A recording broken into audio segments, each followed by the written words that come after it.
അപ്പൊ ക്ലാസ്സൊക്കെ കഴിഞ്ഞ് ഞാൻ ഈ തുള്ളി എങ്ങോട്ടാ പോന്നേന്ന് വെച്ച് കഴിഞ്ഞാൽ ഞാൻ വീട്ടിൽ പോണേ. 2 ആഴ്ചക്ക് ശേഷമാണ് ഞാൻ വീട്ടിൽ പോകുന്നത്. നമ്മളെ വീട്ടിൽ എന്തിനാ പോകുന്നത്? അമ്മയുടെ ചോറും മീൻകറിയും കഴിക്കാൻ വേണ്ടി മാത്രം.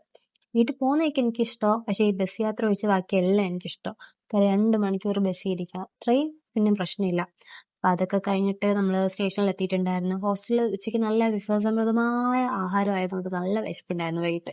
അങ്ങനെ പിന്നെ ഞാൻ ഒരു പച്ച ലേസാണ് മേടിച്ചിട്ടുണ്ടായിരുന്നത്. കൊല്ലംകാര പിന്നെ ഫേവറേറ്റ് ആണല്ലോ, നമ്മൾ അതല്ലേ എടുക്കും. എനിക്ക് പോലും എനിക്ക് കോട്ടയം കൊല്ലം മെമു കിട്ടിയിട്ടുണ്ടായിരുന്നില്ല. അപ്പൊ അതൊക്കെ കഴിഞ്ഞ് നമ്മൾ 6:30 ട്രെയിനാണ് പോയിട്ടുണ്ടായിരുന്നത്. പിന്നെ വീട്ടിലെത്തിയപ്പോൾ ഞാൻ എന്റെ ചോക്കിയൊക്കെ എന്റെ പൊന്നാങ്ങളൊക്കെയാണ് മേടിച്ചിട്ടുണ്ടായിരുന്നു. കാര്യം +1 പാസ്സായിട്ടുണ്ട് ഗായ്സ് എന്ന്.